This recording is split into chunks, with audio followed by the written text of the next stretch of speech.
Welcome to the Intuitive Therapist Podcast with Janice R. Cohen, therapist, clairvoyant, empath, and medium. Listen in as she takes a no-nonsense deep dive into real human struggles and how to resolve them. Janice will share channeled information from her spirit guide team, as well as the angels and archangels, to help you master your emotional, physical, financial, and spiritual destiny. And now, Janice R. Cohen. Hey y'all, this is Janice Cohen, the Intuitive Therapist here on the Intuitive Therapist Podcast. I want to talk today about something that I think is vital to our growth and probably one of the hardest things to do, but reaps the biggest rewards. It's called shadow work. And each of us has parts of ourselves that we would rather not look at. This is the shadow aspect, the dark parts. Even those people who are emotionally and spiritually evolved in many parts of their lives, they have shortcomings in others. They have these shadows in other parts of their lives. And as we all know, no one is perfect. Shadow work is the act of looking at and addressing those parts of ourselves that we actively reject, that become kind of unconsciously rejected. It's a very, very important aspect of a person's evolution, as I mentioned before, as beings being human on this earth. And nobody can escape their shadow parts. We all have them. Even if you're an expert at repressing and suppressing those shameful and embarrassing pieces of your personality, you know yourself better than anybody else does. You know they're there. What we all know is that we know everything about ourselves. We know when we're fraudulent in any aspect of our lives, and we know the parts of ourselves that we are so desperate for others not to see and not to find out. Most people, I think, would feel mortified if others found out about the parts of themselves that they believed were bad or wrong or especially unacceptable. I remember feeling that way many years ago when I wasn't living my truth as a therapist. I was telling clients with great success, they experienced great success from my advice and guidance, how they can shore up their lives in particular areas of their lives. The challenge for me was that their challenges were my challenges. And if a therapist is going to be honest with you, they're going to tell you usually there's a theme in their week of seeing clients, and many of their clients are bringing them issues that even though their clients are struggling with, the therapist also struggles, or it is reminding the therapist of what they've overcome. So clients are teachers. I mean, I love it. I learn all sorts of stuff about myself, but I'm not the greatest fan of clients bringing parts of myself that I kind of don't want to look at. And I think if there's a good therapist out there, a good therapist will acknowledge, yep, we are just like everybody else. There are things that we actively avoid looking at because it's kind of hard and it's painful. And the bottom line was that I was not walking my talk. I was hiding behind the truth that I was struggling, like I said, with the same things that they were. And I wasn't doing the work that I was asking them to do.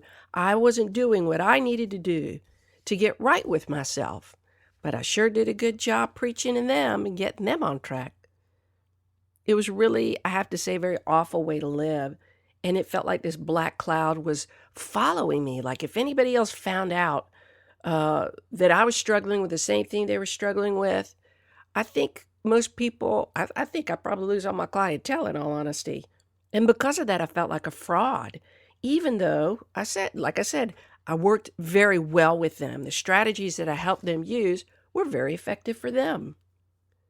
However, once I took responsibility to look at those things that I prayed every day nobody else found out about, all of a sudden, the pressure and fear of being found out vanished. It was gone. And I cleaned my slate of that self-loathing. I was actually free. If you're living that way, I want you to know that the sense of freedom that I have come to know by living truthfully and with a rare sense of self-honesty that can only bring about increased self-worth and joy can be yours as well. There is such freedom in making the fearful and the shameful, kind of demystifying that by attending to it, because we attach so much to the things that we fear. What's funny is that most of us are so quick to notice those unappealing aspects in others way before we are willing to acknowledge or pay attention to those aspects that are within us. It's just a natural thing. We all do it. There's some pride that we take in being able to say, somebody's flawed, somebody's less than, ha ha ha. Yeah, I feel like I'm more advantaged. And why do we do that? Well, there's a saying that goes something like this: what you see in me is a reflection of you. And that can have a very positive or negative connotation. I remember when I was at a conference years ago, the hosts, or the host team, they were standing as you got into the doorway, welcoming everybody. And one of the facilitators at the conference, she just presented it off so beautifully. She had such a beautiful energy. She actually reminded me of Shania Twain. And I told her that. I don't think she knew who Shania Twain was. But anyway, she's really pretty and gentle energy. And in fact, because I love giving compliments to others, I approached her. I love helping people feel good. And I shared how beautiful she looked that day. And in response, she said to me, this was the first time I heard it, "Janice, what you see in me is just a reflection of you." And I was like, well, that's sweet. I didn't expect to get that back, but how lovely. But what does that mean? It means that it's easy to recognize things in others because everyone we meet acts like a mirror image for us. So what we find annoying or beautiful or complex in others are the very things that are within us that we need to either work on or accept. If in someone else we become annoyed by their arrogance, for example, then we have to look at the parts of ourselves and our lives where we practice arrogance, or conversely, where we lack self-confidence. Because anybody that comes across arrogantly really lacks self-confidence, because nobody needs to overcompensate like that when they feel really good about themselves. So once that's resolved within you, then you're really not going to necessarily see that in others. And if you do, it's not going to bother you. You're not going to really care about it. And so you're going to have a far greater understanding of their need to display that quality. And you're going to be quicker to offer compassion and kindness and understanding rather than criticism and negative judgment of them. Happens all the time. So when you make peace with those aspects of yourself that bother you in others, you're really making peace with everyone. Shadow work is kind of tough, and it can be very painful at times to come face to face with the parts of ourselves that we abhor. And the reason why it's painful is because if we do not have a plan about how to resolve those things that we do not want to look at and we don't want other people to find out, that's when it feels hard. But if you're able to look at these parts of yourself and say, you know what, okay, this is a 3-step process. I look at what is challenging me, I commit to fixing it, and then I find a way to fix it, and I do it, right? But it's a necessary process that we as human beings must go through in order to expand and grow. And it can lead to greater authenticity, creativity, energy, consciousness. When we do our own shadow work, we can then lead the way for others to do their own self-exploration. And guess what? We get to light their lives up by giving them, I guess, permission to do their shadow work. We realize that it's not as hard as we think it is. And when we share with other people that it's really not that difficult, they're like, okay, well, if she can do it, I can do it. The shadow is the dark side of our personality because it consists chiefly of primitive negative human emotions. Carl Jung, if you go back, He is one of the earliest psychoanalysts. And he talks about this primitive negative human emotions, these emotions and impulses. We all have them. However, most of us tend to have more control over them than others. For example, like rage, envy, greed, selfishness, desire, and striving for power. Anything that we deny in ourselves, those things that we perceive as inferior, evil, or unacceptable, those things become part of our shadow. Everything that is incompatible with the chosen conscious attitude about ourselves lives in this dark place. We all do it. We all have the shadow side. Even if you don't want to admit it, we've all had thoughts at one point or another, for example, of really wanting to hurt somebody. We won't act on it, but we thought about it, how angry they've made us because we felt perhaps, and most of the time that when we feel angry, it's an injustice. So the shadow side is born when we as children realize that there are qualities that are more favorable than others, like being good or kind or helpful. When we learn that qualities such as anger, selfishness, and greed are unacceptable because we are taught that, right? We begin our attempt to hide those qualities to avoid rejection. We're conditioned. If we're shamed as a child for having a temper tantrum, and I mean shamed, not just punished, but shamed, or acting out in any way, our basic sense of belonging and acceptance was threatened. Our world became a little bit more unsafe. So we learned how to adapt our behavior to suit the outside world and the people in our inner circles. And most importantly, we learned that the feelings and behaviors that other people told us were unacceptable, we got the message loud and clear. Hide those parts at all costs. We've done that for many of us. So the repression of these unwanted parts of ourselves becomes our shadow self. It's kind of like they go in that container. But what happens when something is shoved down so much, but it can't be shoved down any longer? It seeps out in other ways, right? So you could verbally say, hey, I feel great about this, but your facial expression isn't aligned with your words at all. It's called dissonance. We become overly compliant, overly defiant. We say things we wouldn't normally say, or we walk around with a particular kind of energy that is off-putting and just plain unnerving to others. We carry it. The dark part can be haunting, and it can be sabotage, be a saboteur in our lives if we don't address the things that we keep in the dark. And lastly, we project onto others the very things that we don't acknowledge in ourselves. That's what I was talking about before. Remember, I said, what you see in me is a reflection of you. I can see my own evolution where certain things bothered me about other people. And now I'm like, I don't really care. It doesn't bother me at all because I fixed that within me. I finally understood why I felt so provoked by somebody else's behavior. It's very simple. If a quality in someone else bothers you, then you haven't cleaned that quality up within yourself.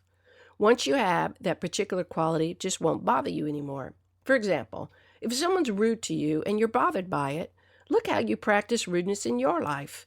When someone is rude, what they're really doing is sharing an underlying message of how they really feel about themselves. For example, somebody's rude. They may feel insecure, unimportant, anxious, or unhappy in their relationships, and they may have grown up in such a way that being rude was really the way they learned how to treat others. The important point here is to pay attention to what you notice in others that doesn't sit right with you and work to resolve those things within yourself. This is simply shadow work.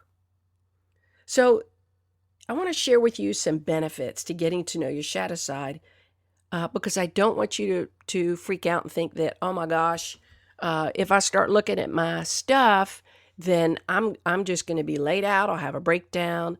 Not at all. There are immediate and long-term benefits to dealing with the shadow side. And your shadow side contains all things along a spectrum of intensity.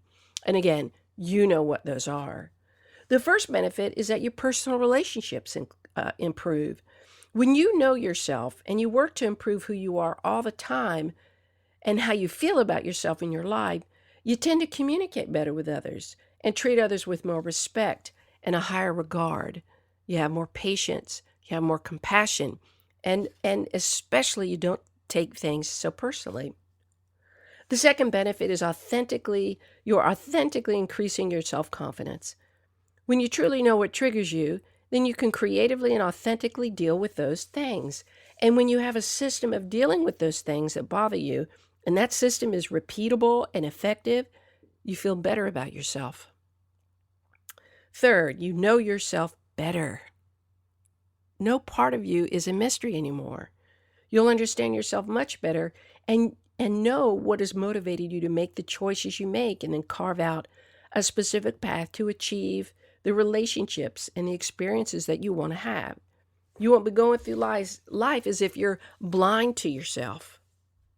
4, you'll feel lighter and more energetic. Seriously, that's what I was talking to you about, how I felt free before. It was like I lifted something from myself, and I was the only one that could do it by looking at it and trying to shift and be more truthful and authentic to who I was. I didn't have to feel worried. Carrying around all those dark parts of yourself is just such a heavy weight. It's hard work to keep the lid on things. It's almost harder to do that than it is to deal with stuff, things that we just don't want to have exposed. You'll get fatigued and burn out, and sooner or later, you're going to get sick from keeping those quote-unquote unacceptable parts hidden. When we deal with the dark parts, we liberate our reservoir of energy that we didn't have before, or at least we didn't access before, and our lives can be infused with a more renewed energy source. 5, in accepting ourselves fully, we can then accept others more fully. This one is, I think, one of the most important truths about shadow work. When we integrate both our light and dark parts, in other words, when we can accept ourselves fully, our flaws, when we can actually take pride and say, yeah, I kind of stink at math, or yeah, I can acknowledge I get angry, I get anxious. There have been times where I really wanted to throttle somebody, because I couldn't handle my own emotions. We can truly have a full and honest acceptance of ourselves, and in turn, we are able to offer compassion and acceptance to and of others. Number 6, opening yourself up to change. When you know yourself better and accept all parts of yourself, you aren't going to put the same types of limitations on yourself as you would if you were actively rejecting those unwanted parts of yourself. You cannot divide this attention. You cannot be feeling good and successful in areas of your life and really using that same level of energy to keep these other parts away. At some point, you're going to get depleted. So when you open yourself up to change because you're making room for better feelings to come, you're no longer at odds with the parts of yourself that you have hidden, and therefore you're not at odds with parts outside of yourself. Make sense? So it's a win-win. Here's how you do shadow work. I'm going to give you some steps, okay? So 1 is to cultivate a constant awareness of yourself, your thoughts, feelings, and behaviors, and commit to working on all parts of yourself as they come up. That's all it is. Sometimes you might have to go back and deal with some stuff, but most of the time it's really just moment by moment. What comes up for you, right? And then cultivate an unwavering self-honesty. Don't deny what comes up, and don't try to repress it. Own the shit out of it, as many people say, right? Just own it. Yep, I feel really pissed. Yes, I feel really anxious. Yes, I feel really sad. Just accept it as it is, and then find a way to work through the triggers that you have within you about you, because it's all about about you. 3, cultivate self-compassion. This is huge, huge, huge. So many of us, the reason why shadow work is so hard is because we have self-contempt, we have self-loathing, we have self-hatred because we carry these parts of ourselves around. Learn how to be kind to yourself. It is the best gift that you can give. Have patience like you would with somebody else that you love. Your friends, you have more patience for your friends than you do for yourself. This is a hard one, like I said, for most of us. But with effort and attention, we can stop the taskmaster who drives us perhaps to perfection and to failure. When you notice something coming up in yourself that you don't like, whether it's a sexual preference, right? You may have a particular fetish that you don't want somebody to know about. You may be known as heterosexual, but really you're bisexual or gay or any variation of sexuality. Maybe you have a desire to cause harm to someone, that you're very angry, you have resentments, you practice fraudulence. Look at it with a compassionate perspective, because all it is you. Now, there's certain things that most of us can quell and we don't act on them. Sociopathic, psychotic people do. And if you're not that, then you can deal with all the stuff that you carry around and find that freedom. Know that even when you want to kill someone, like I said, and you're not psychotic or sociopathic, you are really having trouble dealing with a part of yourself, not the other person. Because nothing that you feel is about anybody else but you and how you deal with it. I don't recommend you attempt to kill somebody, I promise you, or try to get revenge. What I do recommend is that you acknowledge those parts of you that feel rage and feel that where you feel like things are unjust and where you feel vulnerable, and work through those feelings rather notice what's caused you to have this kind of intense emotion, the rage inside, and get some help. Go to a therapist, counselor, somebody you trust who is learned in being able to help you shift and work through this stuff. Learn to get rid of those feelings that are so intense so that you can become a happier person. The same goes for those people who struggle with coming out of the closet or any other sexual version other than heterosexual. Denial of parts of yourself can breed into many other problems: addiction, exploitation, low self-esteem, getting yourself into drugs and around the wrong people, putting yourself in harm's way. Even feelings, rageful, angry feelings, you tend to succumb to being able to try to numb those feelings rather than dealing with them. For some supportive resource to help you find some supportive resource to help you work through your own self-image and self-acceptance, even if people in your life don't or can't offer you the same in return.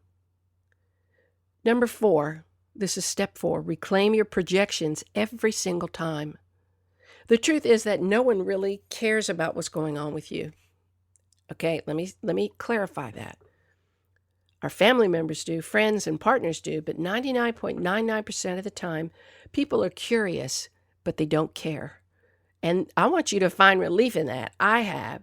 No one knows what we fear the most, and when we assign our projections onto others, they not only have no freaking idea that we're doing it, but also more often than not, they don't even really feel that way. They don't feel the way we think they will or that we assume they do. Own your stuff. If you're projecting something onto others, please don't vomit that up on people. It doesn't belong to them. It belongs to you. So look at that and say, you know what, this is what I feel like they're worried about, so therefore I need to look back at me and clean that up in me. Step 5, give yourself credit for the growth that you've made and take note of how you're starting to feel more truly who you are.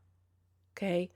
This work is hard, and hard work needs to be rewarded, even with and especially with our ability to praise ourselves for growth.